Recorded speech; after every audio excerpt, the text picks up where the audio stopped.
Hello friends, welcome to our YouTube channel. So friends, बात करते हैं उत्तर प्रदेश पुलिस भर्ती बोर्ड के द्वारा आयोजित की जा रही कांस्टेबल लिखित परीक्षा की।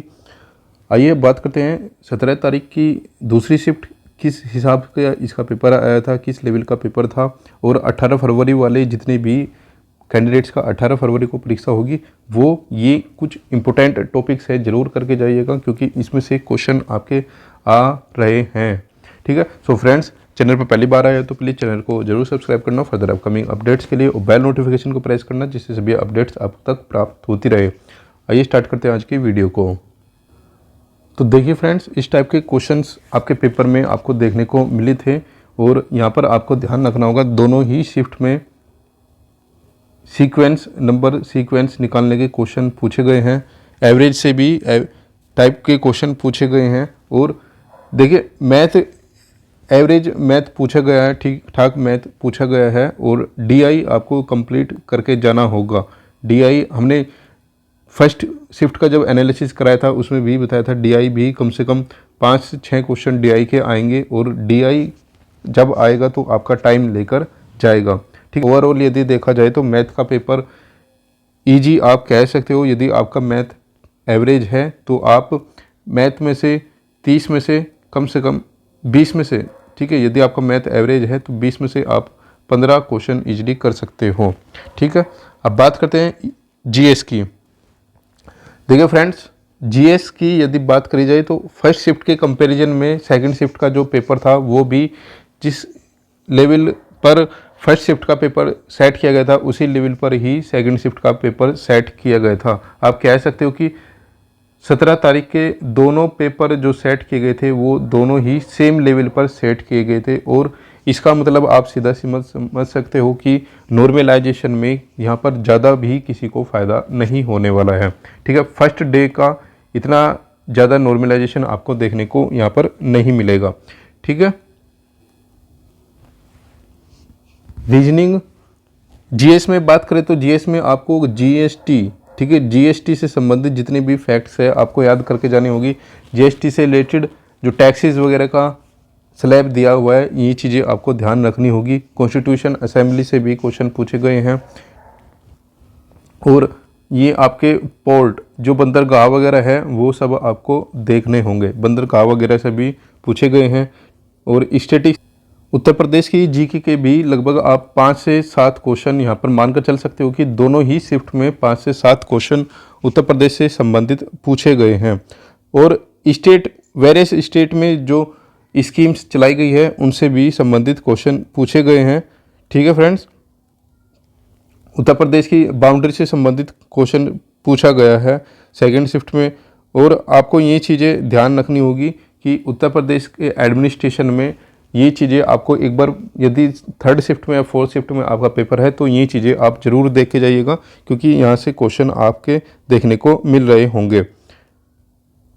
ठीक है। जैसे कि सेकंड शिफ्ट में आज पूछा गया है उत्तर प्रदेश उच्च न्यायालय में न्यायाधीशों की स्वीकृत संख्या पूछी गई है। ठीक है। और उत्तर प्रदेश की बाउंड्री पूछी गई है, बाउंड्री कौन कौन से राज्य से नहीं लगती है। तो इस टाइप के क्वेश्चन पूछे गए थे। देखिए फ्रेंड्स, सेंसस से संबंधित जो डाटा है उसे कराने वाला जो डिपार्टमेंट है उसके संबंध में जितनी भी डिटेल्स आप देख पाओ वो आप देख लीजिएगा, क्योंकि सेंसस से संबंधित अब पर्सन इस टाइप के नहीं आए हुए हैं कि सबसे बड़ा राज्य आबादी में, सबसे छोटा राज्य आबादी में। संबंधित विभाग से जुड़े हुए तंत्र की संबंध में यहाँ पर क्वेश्चन पूछे गए हैं। पहली शिफ्ट में भी जिस मंत्रालय के अधीन ये चीज़ें आती है उस मंत्रालय के अधीन लोक डिपार्टमेंट में सबसे बड़ा जो अधिकारी होता है उसका पूछा गया था। सेकंड शिफ्ट में भी विभाग से संबंधित जानकारी पूछी गई थी कि कौन से मंत्रालय के अंतर्गत ये सब चीज़ें आती हैं। तो ये चीज़ें आपको ध्यान रखनी होगी। ओवरऑल जीएस आपका देखा जाए तो पहली शिफ्ट के मुकाबले दूसरी शिफ्ट में थोड़ा सा लेवल हाई रखा गया था, लेकिन ओवरऑल आप लगभग 35 में से आप लगभग 25 के आसपास जीए इजली सी कर सकते हो। डीएस इजली हो जाएगी 25 के आसपास।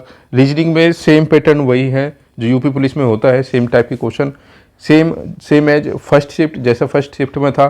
स्पेशली पहली शिफ्ट वाले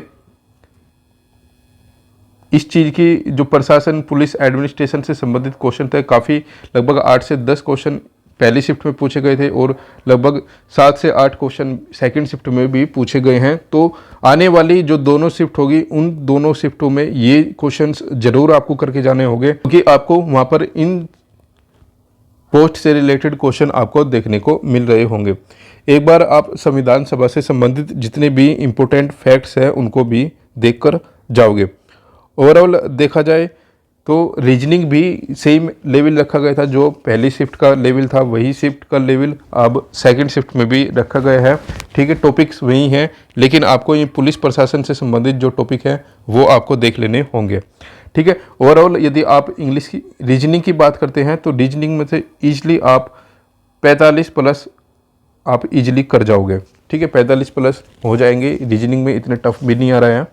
अब बात करते हैं हिंदी की। देखिए फ्रेंड्स, स्पेशली बात करते हैं कृति, जो साहित्य में कृति पूछी जाती है यानी कि पुस्तकें पूछी जाती है। पुस्तकें दोनों ही शिफ्ट में जो पुस्तकें पूछी गई है ओवरऑल इजी पुस्तकें थी, इतनी टफ पुस्तकें नहीं पूछी गई थी जो आप बता नहीं पाओ। तो ओवरऑल यदि देखा जाए पहली शिफ्ट में भी क्वेश्चंस को थोड़ा सा घुमाकर पूछा गया था हिंदी में, सेकंड शिफ्ट में भी थोड़ा सा क्वेश्चंस को घुमाकर पूछा गया है।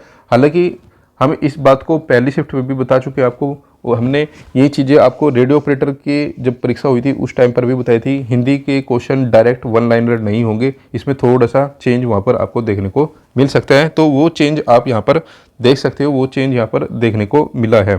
ठीक है, ओवरऑल यदि आप देखा जाए सेकेंड शिफ्ट का और फर्स्ट शिफ्ट का, ठीक है, पहले दिन का यानी कि पहले दिन का जो लेवल था वो सेम लेवल आप कह सकते हो कि बस 19 और 20 का अंतर था, इतना ज़्यादा कोई डिफरेंस यहाँ पर क्रिएट नहीं किया गया है डे 1 में।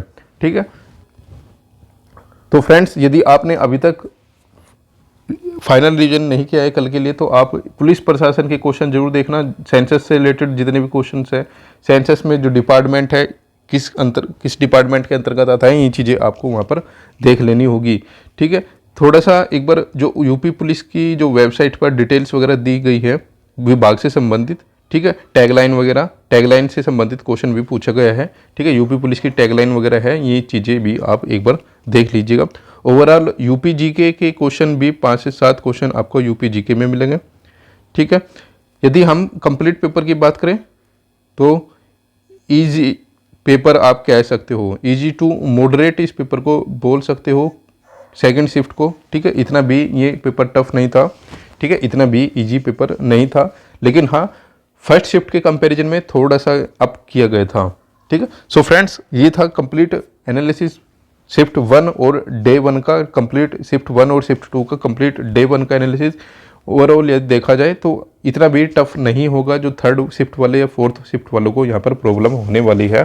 तो अब जितनी भी तैयारी होगी अब अच्छे से टेंशन फ्री होकर कल जाइएगा, पेपर देके आइएगा। ठीक है, और क्वेश्चंस को टाइम जरूर दे। ठीक है, क्वेश्चंस को ज़्यादा टाइम, और फ्रेंड्स ये चीज़ें आपको ध्यान रखनी होगी वहाँ पर रीजनिंग को करते समय टाइम का ध्यान रखें, क्योंकि आपको टाइम का पता नहीं लगेगा। काफ़ी क्वेश्चंस ऐसे होंगे जो आपको टाइम पूरे होने की वजह से छूट रहे होंगे। तो सबसे पहले आपको काम ये करना होगा, 150 क्वेश्चन आपके होंगे, उन सभी 150 क्वेश्चन को आपको कम से कम एक बार देख लेना होगा, क्योंकि ऐसा हो सकता है आप बड़े क्वेश्चन के चक्कर में छोटे क्वेश्चन वहाँ पर जो वन लाइनर क्वेश्चन टाइप होंगे वो भी आप छोड़ सकते हो। तो इसलिए कम से कम पहला टारगेट आपका यही होना चाहिए कि एक बार जो 150 क्वेश्चन है आप उन 150 क्वेश्चन को एक बार अच्छे से देख लो, उसके बाद ही आप अपने अकॉर्डिंग कर सकते हो। जैसे हमने पहली शिफ्ट में बताया था आपको रीजनिंग, देखिए सबसे पहले आपको जीएस करनी होगी या फिर मैथ, इन दोनों में से कोई सा एक आप करोगे। ठीक है, वाइस वर्सा इन दोनों में से कोई सा भी कर सकते हो। उसके बाद में आपको रीजनिंग करनी होगी। ठीक है, थर्ड नंबर पर आपको रीजनिंग करनी है क्योंकि इसमें टाइम लगेगा। मैथ टाइम टेकिंग होगा, मैथ टाइम टेकिंग आएगा, कैलकुलेटिव मैथ होगा, इतना भी इजी नहीं होगा। ठीक है, सो फ्रेंड्स ये ओवरऑल डे 1 का एनालिसिस है। डे 2 की बात करेंगे कल जब फर्स्ट शिफ्ट का रिव्यू होगा उसके साथ बात करेंगे। और अभी तक यदि ओवरऑल देखा जाए तो पेपर इजी आप कह सकते हो डे 1 के अकॉर्डिंग। ठीक है, सो फ्रेंड्स मिलते हैं नेक्स्ट वीडियो में नेक्स्ट अपडेट के साथ। चैनल पर पहली बार आए हो तो प्लीज़ चैनल को जरूर सब्सक्राइब कीजिए फर्दर अपकमिंग अपडेट्स के लिए। बेल नोटिफिकेशन को प्रेस करना जिससे सभी अपडेट्स आप तक पहुंचती रहे। मिलते हैं नेक्स्ट वीडियो में।